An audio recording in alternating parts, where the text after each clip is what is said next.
What's up, guys? Welcome to Daily Dose of Reddit. This is your host, Zach, and today's subreddit is r/StoriesAboutKevin. This story's called, My Friend Tries to Divorce Kevin. When we were all younger and dumber, one of my closest friends married the craziest Kevin I've ever met. My friend had just come off of a very bad relationship that she'd been certain was going to end in marriage, when in reality, the guy was cheating on her while using her to support his wannabe pro-golfer existence, then dumped her when someone with more money came along. So she was in a bad place. A few months later, Kevin appears. The first time I met Kevin was when the two of them showed up at my apartment to announce their engagement. Since I'd met the previous guy that she was seriously dating just a month before, I know they couldn't have been seeing each other very long. Turns out, Kevin proposed 5 weeks after their first date. Maybe she was a bit of a Kevin too for saying yes at that point, but like I said, bad place. It's hard for me to accurately describe Kevin without dipping into being mean, because I never liked him from that first meeting. It was like he really wanted to be one of those hyper-masculine manly men, but didn't quite know how. He liked to take any opportunity to bring up in conversation that he was a black belt. I remember the first time he said it because I asked, "Oh yeah? In what?" And he looked at me like I was an idiot. "In martial arts?" "Oh, right, of course." He also would talk at length about how much he worked out. Turns out he didn't actually work out at all. He liked to think of himself as a car guy because he had a sports car he couldn't afford and treated it like his baby. He didn't actually know anything about cars, but he had one, so car guy. But the thing that really got up my nose about the guy was that he prided himself on how very smart he was. He'd make the most outrageous claims with the most pigeon-headed certainty. He just knew these things were true, and if he disagreed, even if he showed actual physical proof that he was wrong, he'd just condescendingly tell you that you didn't understand these things like he did and just go on with his idiocy. Just as an example, he once declared that you can't break a law at night. What exactly does that mean? We still don't know. He wouldn't elaborate. As a second example, he had trouble getting a fire going in their fireplace when he was home alone one day. His solution? Mix up some homemade napalm from a recipe he found on the internet. It was a huge disaster, set the kitchen on fire. Luckily, my friend arrived home in time to grab the fire extinguisher. Yet, he insisted doggedly that he knew what he was doing. And really, this was the best way to get the fireplace going. And obviously, she just didn't understand because she didn't know as much about this stuff as he did. Sorry, I know that's a lot of setting the stage. One last important thing to know about Kevin before we get round to the divorce I promised. Kevin was a religious nut. I don't mean he was crazy because he was religious. I've known many wonderful, intelligent, religious people in my lifetime. Kevin was a crazy person who used religion as his MO. He would randomly proclaim, "The Bible says," to support whatever other crazy thing he'd said. Most people let him get away with it because, hell, the Bible is really long and says a lot of crazy crap. Who could say that somewhere in there it didn't actually say whatever insane thing he was claiming? And besides, who wants to confront crazy? Even when the claim was something insane like, "The Bible says that birds are the devil." Yes, this is a thing he said one day when he was angry at birds for some reason. I was raised going to church twice a week, once upon a time, so I knew a bit about that particular book, and I had a pathological need when I was younger to call people on their BS, so we often butted heads. Unsurprisingly, when confronted, Kevin could never actually tell you where in the Bible it said you shouldn't take the first slice of pizza. Yep, he said that too. But it didn't decrease his certainty that it was in there. So, as anyone but the two of them could have predicted, the marriage didn't last. He became increasingly erratic, forbidding her from speaking to friends, including me because the Bible says so, hitting her because the Bible says she has to do whatever he says, and that he's allowed to beat her if she doesn't, stuff like that. So she left, and here is where the wackiest Kevining begins. She gets a lawyer to initiate divorce proceedings, and the first thing that comes up is the house. They bought the house from his parents. More precisely, she bought the house from his parents. He had terrible credit. As a result, his name wasn't on anything related to the house. He also had no job, meaning he'd never made a single payment on the house. As far as she saw it, the house was hers. His mother, who came into town to support her son through his misfortune, didn't see it that way. They declared that the house still belonged to the mother and threw all of my friend's stuff out on the lawn. Friend's lawyer gets a preliminary hearing date set up to determine the initial dispersion of important stuff like the house, at least until the divorce proceedings get all sorted. So, friend's lawyer says to Kevin, "Have your lawyer contact me to set up a meeting before the hearing." A meeting is set up, and who arrives at the lawyer office but Kevin, dressed in jeans and a windbreaker, claiming to be Mr. Steele, the lawyer. I crap you not. He decided he'd be his own lawyer and call himself Mr. Steele, not his name. I don't know how the initial meeting went, but when the time came for the hearing, Kevin was once again acting as his own attorney. This time I can only assume he wasn't working under a pseudonym. Keep in mind, the rest of this is totally going off of her story to me immediately after the hearing. Kevin and his mother arrive 20 minutes late, not at all dressed for court, casual jeans and shirts. The first thing he says when he walks in is, "Can I approach the bench?" "Why?" the judge asks.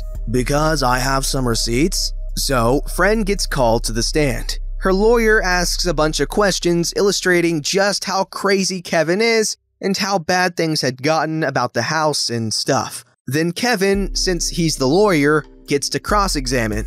His first question is it not true that you were beaten as a child?" "Objection," the judge says. "Sustained." The question had nothing to do with anything.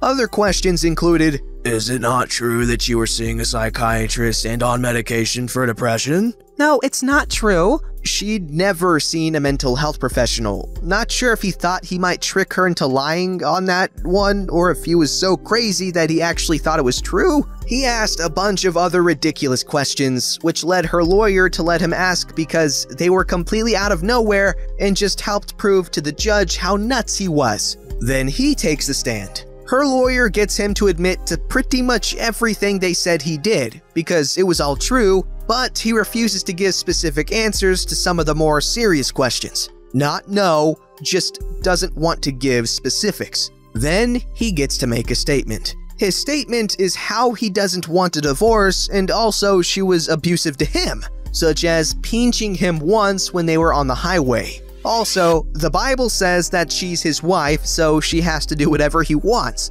and that divorce is bad. How can the judge make them get a divorce when the Bible says not to? Apparently, he went on in this vein for a while. She just gave a couple of the highlights. Needless to say, the initial hearing did not go his way. She ended up getting the house in the short term and a protective order against him after he admitted in court to his violence against her. "The Bible says it's okay though." After this, he dragged his feet at every point of the process. For more than 6 months, he wouldn't show up to things or would refuse to sign things until the last possible moment. He moved to a different city and apparently joined the Army Reserve. When friend found out about this, her lawyer contacted someone there to point out that he wasn't allowed to be around weapons or something like that because of the protective order. Legal stuff that's over my head. The lawyer even contacted him and offered to drop the protective order so he could stay in if he just agreed to finish the divorce proceedings in a timely manner. Kevin refused. In the end, he got pretty much nothing and quietly disappeared. Wow, I have no words. Guys, let loose in the comments. I know you have plenty to say about him.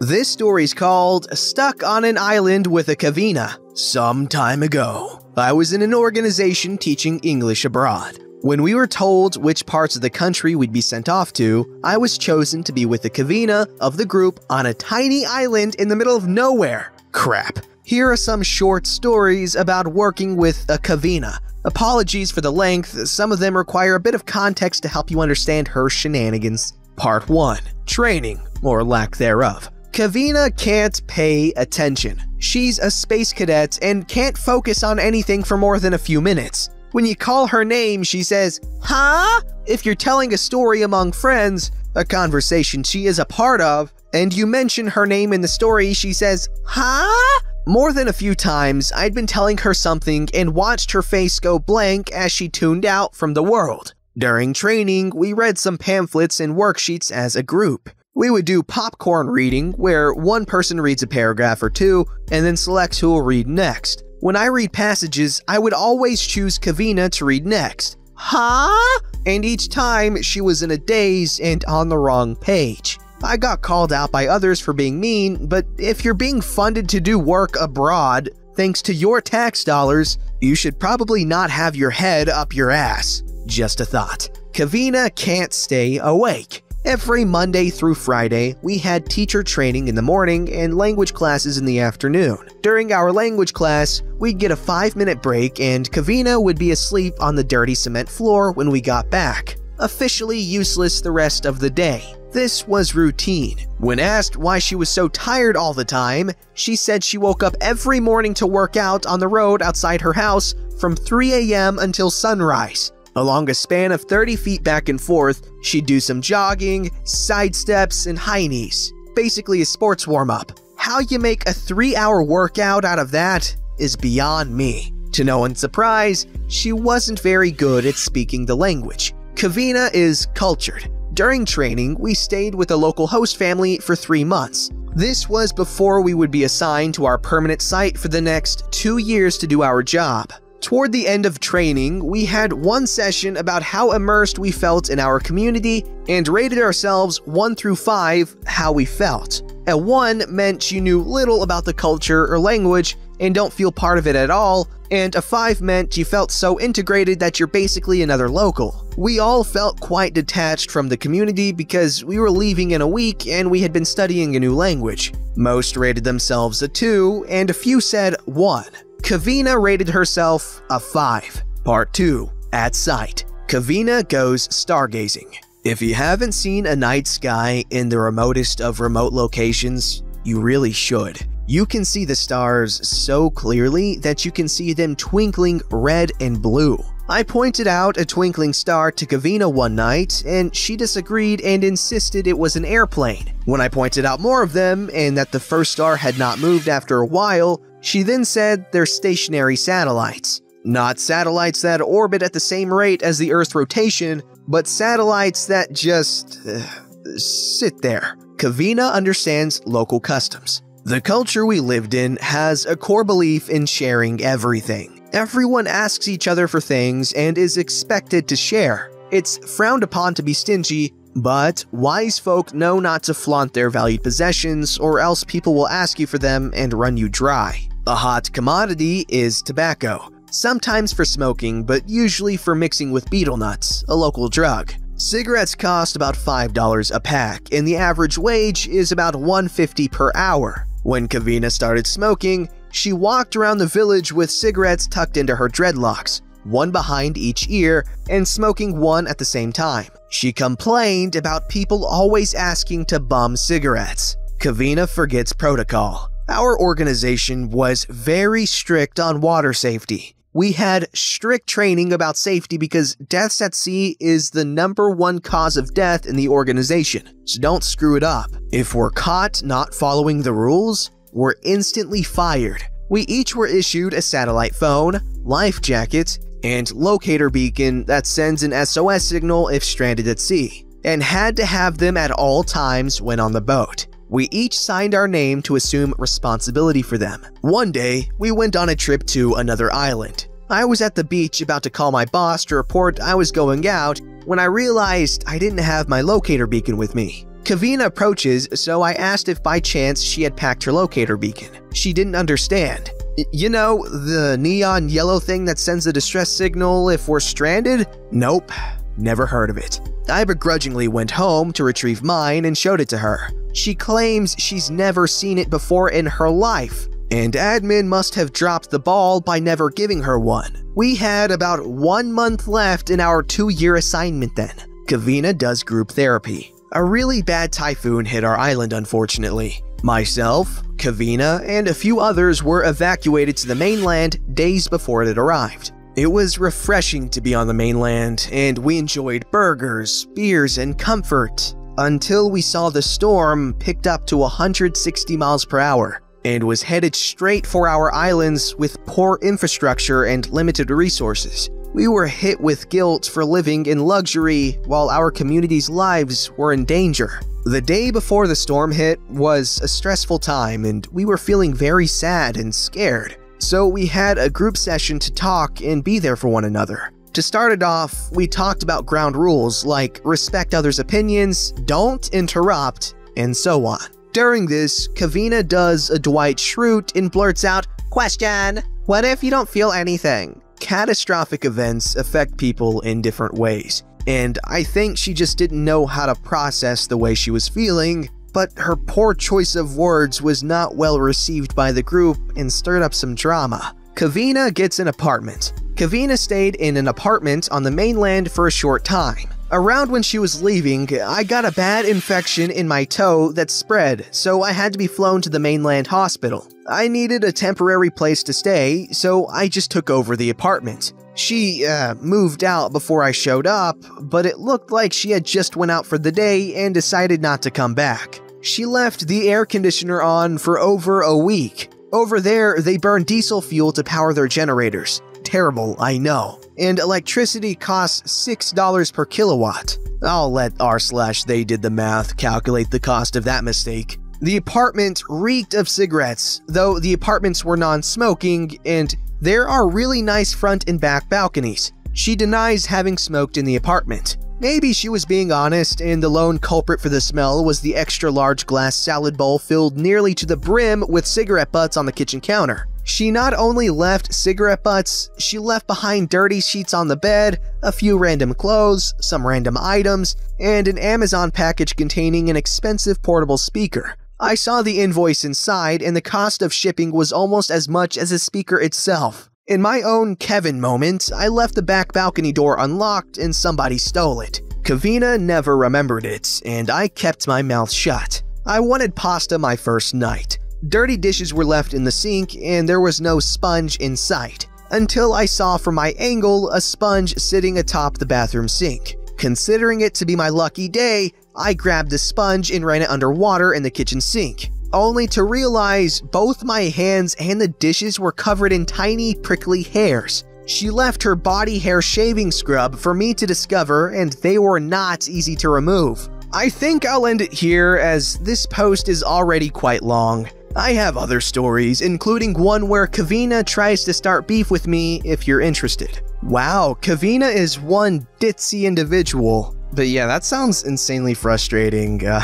There's an expectation of professionality when you join organizations like that, and she obviously did not meet those requirements. So, seeing it in the perspective of someone who does meet those expectations, those standards, someone who is just skating by the skin of their teeth, by being like ditzy and just irresponsible in general, I can see that being really frustrating. Don't forget to like, subscribe, and hit that bell to never miss an episode.